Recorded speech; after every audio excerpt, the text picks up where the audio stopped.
بسم الله الرحمن الرحيم. اللهم صل على سيدنا محمد وعلى آل سيدنا محمد وبارك وسلم. السابع، عن أبي يعلى شداد بن أوس رضي الله عنه عن النبي صلى الله عليه وسلم قال: الكيس من دان نفسه وعمل لما بعد الموت، والعاجز من أتبع نفسه هواها وتمنى على الله. رواه الترمذي وقال حديث حسن. حضرت ابو یعلا شداد ابن اوس رضی اللہ تعالیٰ عنہ سے روایت ہے، رسول اللہ صلی اللہ علیہ وسلم سے نقل فرماتے ہیں کہ فرمایا: الکیس من دان نفسہ، ہوشیار دانا عقلمند شخص وہ ہے کہ جو اپنے نفس کا محاسبہ کرے، وعامل لما بعد الموت، اور ما بعد الموت کی زندگی کے لیے عمل کر لے، والعاجز من اتبع نفسہ ہواہا، اور عاجز شخص وہ ہے کہ جو اپنے نفس کے خواہشات کی تابعداری کر لے، وتمنى علی اللہ، اور اللہ پر امیدیں رکھے، اپنے نفس کا محاسبہ کرتا نہیں ہے، موت کے بعد کی زندگی کے لیے کوئی عمل کرتا نہیں ہے، اپنے خواہشات نفسانی کی اتباع کرتا ہے، اللہ پر امیدیں بڑی لگائے رکھی ہے کہ اللہ پاک بڑا کریم ہے، تو فرمایا یہ شخص عاجز ہے، یہ کیس ہوشیار نہیں ہے۔ قال الترمذی وغیرہ من العلماء، امام ترمذی اور غیر اس کے علماء نے کہا ہے، معنی دانا نفسہ کا معنی ہے حاسبہا، اپنے نفس کا محاسبہ کرے۔ الثامن، آٹھواں حدیث، عن ابی ہریرہ رضی اللہ عنہ قال: قال رسول اللہ صلی اللہ علیہ وسلم: من حسن اسلام المرء ترکہ ما لا یعنی۔ حضرت ابو ہریرہ رضی اللہ تعالیٰ عنہ فرماتے ہیں کہ رسول اللہ صلی اللہ علیہ وسلم نے فرمایا، آدمی کی اسلام کی خوبی میں سے یہ ہے ترکہ ما لا یعنی ہے، کہ ما لا یعنی چیزوں کو چھوڑ دے، جو چیزیں ایسی ہے کہ جس میں نہ دنیا کا کوئی خیر ہے نہ آخرت کا، ایسے بیکار چیزوں کو، لہو و لعب کی چیزوں کو چھوڑ دے۔ حدیث حسن رواہ الترمذی وغیرہ۔ التاسع، عن عمر رضی اللہ عنہ عن النبی صلی اللہ علیہ وسلم قال، حضرت عمر رضی اللہ تعالیٰ عنہ سے روایت ہے کہ نبی صلی اللہ علیہ وسلم نے فرمایا: لا يسأل الرجل فيما ضرب امرأته، کہ آدمی سے سوال نہیں کیا جائے گا اس میں کہ وہ اپنی بیوی کو مارے۔ اپنی بیوی کو شریعت نے مارنے کی اجازت تو دی ہے، لیکن ضرب غیر مبرح، یعنی بالکل ایسی مار نہ ہو، ایسا مار نہ ہو کہ جو اس کے بدن میں نشانات پڑے جائیں۔ اس سے ہلکا مار، اس پر اللہ پاک کسی سے پوچھیں گے نہیں قیامت والے دن کہ کوئی اپنی بیوی کو مارے۔ باب فی التقوی، یہ باب تقوی کے بارے میں ہے۔ قال اللہ تعالی، اللہ پاک فرماتے ہیں: یا ایھا الذین آمنوا اتقوا اللہ حق تقاتہ، ایمان والو اللہ سے ڈرو جس طرح اللہ سے ڈرنے کا حق ہے۔ وقال تعالی فاتقوا اللہ ما استطعتم، اور اللہ پاک فرماتے ہیں کہ اللہ سے ڈرو جتنا تم کر سکتے ہو۔ وهذه الآیہ مبنیۃ للمراد من الاولی، اور یہ جو آیت ہے یہ مبنی ہے مراد کے لیے اولا، پہلے والے میں سے، کہ حق تقاتہ ہی، اللہ سے اتنا ڈرو کہ جتنا اللہ سے ڈرنے کا حق ہے، تو وہ کتنا ہے اللہ سے ڈرنا؟ تو فرمایا کہ فاتقوا اللہ ما استطعتم، جتنا تم اللہ سے ڈر سکتے ہو اتنا ڈرو۔ وقال تعالی، اور اللہ پاک فرماتے ہیں: یا ایھا الذین آمنوا اتقوا اللہ وقولوا قولا سدیدا، ایمان والو اللہ سے ڈرو، وقولوا قولا سدیدا، اور اچھی بلی سیدھی بات کیا کرو۔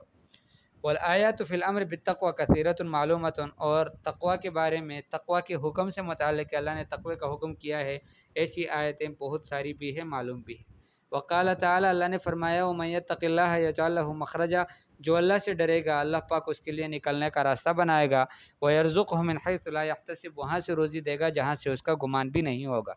وقال تعالی، اور اللہ فرماتے ہیں: ان تتقوا اللہ یجعل لکم فرقانا، اگر تم اللہ سے ڈرو گے، اللہ کا تقوی اختیار کرو گے، یجعل لکم فرقانا، اللہ پاک تمہارے لیے ایک فرقان بنا دیں گے، فرق کرنے والی ایک فراست اللہ پاک آپ کو دیں گے۔ وَيُكَفِّرْ عَنْكُمْ سَيِّئَاتِكُمْ، تمہاری غلطیوں کو اللہ معاف کریں گے۔ وَيَغْفِرْ لَكُمْ، اور تمہارے گناہوں کو بخش دیں گے۔ وَاللَّهُ ذُو الْفَضْلِ الْعَظِيمِ، اور اللہ پاک بڑے فضل والے ہیں۔ وَالْآيَاتُ فِي الْبَابِ كَثِيرَةٌ مَعْلُومَةٌ، اور آیات اس باب میں بہت ساری بھی ہیں، معلوم بھی ہیں۔ وَأَمَّا الْأَحَادِيث، احادیث جو ہیں، فالأول، پہلا حدیث، عن ابی ہریرہ رضی اللہ عنہ قال قیل یا رسول اللہ، ابو ہریرہ رضی اللہ تعالیٰ عنہ فرماتے ہیں کہ کہا گیا اللہ کے رسول، من اکرم الناس، سب لوگوں میں سے زیادہ مکرم اور زیادہ معزز شخص کون ہے؟ قال اتقاہم، فرمایا کہ جو سب سے زیادہ تقوی والا ہو، جتنا زیادہ، جس قرآن میں اللہ فرماتے ہیں ان اکرمکم عند اللہ اتقاکم، تمہارا معزز شخص اللہ کے ہاں وہ ہے کہ جو تم میں زیادہ ڈرنے والا ہو اللہ سے۔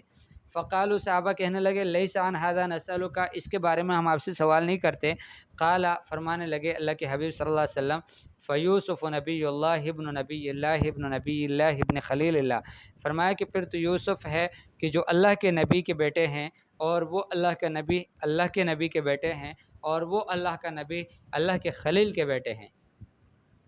یعنی یوسف ابن یعقوب ابن اسحاق ابن ابراہیم علیہم الصلاۃ والسلام، ٹھیک ہے۔ قالوا لیس عن ھذا نسألک، صحابہ کہنے لگے اس کے بارے میں بھی نہیں پوچھتے۔ قال فعن معادن العرب تسألونی، کہ پھر تو آپ عرب کی جو معادن ہیں اور اس کی جو اصل ہے اس کے بارے میں آپ مجھ سے سوال کرتے ہو۔ خیارہم فی الجاہلیت خیارہم فی الاسلام اذا فقہوا، فرمایا کہ ان کا اچھا جاہلیت میں، اسلام میں بھی ان کا اچھا ہے، بہتر ہے، لیکن وہ اس وقت اس شرط پر اذا فقہوا کہ جب وہ فقاہت حاصل کر لے، دین کی سمجھ کو، دین کے احکام کو وہ جان لے۔ فقہوا بضم القاف علی المشہور وحکی کسرها فقہوا، اے علموا احکام الشرع، کہ احکام شرع کو معلوم کر لے۔ الثانی عن ابی سعید الخدری رضی اللہ عنہ عن النبی صلی اللہ علیہ وسلم، ابو سعید خدری رضی اللہ تعالیٰ عنہ سے روایت ہے کہ رسول اللہ صلی اللہ علیہ وسلم نے فرمایا، ان الدنیا حلوۃ خضرۃ، کہ دنیا جو ہے یہ میٹھی چیز ہے اور سرسبز چیز ہے۔ وَإِنَّ اللَّهَ مُسْتَخْلِفُكُمْ فِيهَا فَيَنْظُرُ كَيْفَ تَعْمَلُونَ، اللہ پاک تمہیں اس میں پیچھے چھوڑیں گے، لیکن وہ اللہ پاک آپ کو دیکھیں گے کہ تم کیا کرتے ہو، کس طرح عمل کرتے ہو۔ اس لیے تمہیں اللہ پاک دنیا میں تھوڑے دن باقی رکھیں گے۔ فَاتَّقُوا الدُّنْيَا وَاتَّقُوا النِّسَاءَ، سو تم دنیا سے بھی ڈرو، بچو، اور عورتوں سے بھی بچو۔ فَإِنَّ أَوَّلَ فِتْنَةِ بَنِي إِسْرَائِيلَ كَانَتْ فِي النِّسَاء، اس لیے کہ اول فتنہ جو بنی اسرائیل میں تھا وہ عورتوں میں تھا۔ تو دو بڑے فتنے ہیں، دنیا کا فتنہ بھی بڑا فتنہ، اور عورتوں کا فتنہ بھی بڑا فتنہ ہے۔ تیسری حدیث ہے عن ابن مسعود رضی اللہ عنہ ان النبی صلی اللہ علیہ وسلم قال، ابو سعید ابن مسعود رضی اللہ عنہ سے روایت ہے کہ رسول اللہ صلی اللہ علیہ وسلم نے فرمایا، اللہم انی اسألک الہدی والتقی والعفاف والغنی، کہ اللہ کے حبیب صلی اللہ علیہ وسلم یوں کہا کرتے تھے، اللہ میں آپ سے ہدایت کا سوال کرتا ہوں، تقوی کا سوال کرتا ہوں، پاک دامنی کا سوال کرتا ہوں، غنا کا سوال کرتا ہوں۔ چوتھی حدیث عن ابی طریف عدی بن حاتم الطائی رضی اللہ عنہ قال سمعت رسول اللہ صلی اللہ علیہ وسلم، فرماتے ہیں میں نے رسول اللہ صلی اللہ علیہ وسلم سے سنا، یقول فرماتے تھے، من حلف علی یمین، کسی نے قسم کھایا، ثم رأى اتقى منها، پھر اس کو زیادہ تقوی والا معلوم ہو گیا، فلیأت التقوی، تو اس کو چاہیے کہ تقوی کو اختیار کر لے، تقوی کو حاصل کر لے، تقوی کے پاس آئے۔ یعنی کسی چیز سے قسم کھائے، پھر قسم کھانے کے بعد اس کو معلوم ہوا کہ جس سے قسم کھائی ہے اس کے کرنے میں خیر ہے، اس میں تقوی ہے، اس میں ثواب ہے، اجر ہے، تو اس کو چاہیے کہ قسم کو توڑ دے، اس کا کفارہ ادا کر لے، اور اس کام کو کر لے کہ جس سے اس نے قسم کھائی ہے۔ پانچویں حدیث عن ابی امامۃ سدی بن عجلان الباہلی رضی اللہ عنہ قال سمعت رسول اللہ صلی اللہ علیہ وسلم، فرماتے ہیں کہ میں نے رسول اللہ صلی اللہ علیہ وسلم کو سنا، یخطب فی حجۃ الوداع، کہ حجۃ الوداع میں وہ خطبہ بیان کر رہے تھے۔ فقال، اللہ کے حبیب صلی اللہ علیہ وسلم نے فرمایا، اتقوا اللہ وصلوا خمسکم، اللہ کا تقوی اختیار کرو، اللہ سے ڈرو، وصلوا خمسکم، اور پانچوں نمازیں پڑھو، وصوموا شہرکم، اور اپنے ایک مہینے کے روزے رکھو رمضان کے، وادوا زکاۃ اموالکم، اور اپنے مالوں کے زکوٰۃ کو ادا کرو، واطیعوا امراءکم، اور اپنے امیروں کی اطاعت کرو، تدخلوا جنت ربکم، اپنے رب کی جنت میں تم داخل ہو جاؤ گے، ٹھیک ہے۔ رواہ ترمذی فی آخر کتاب الصلاۃ وقال حدیث حسن صحیح، یہ اس کا درجہ ہے حدیث۔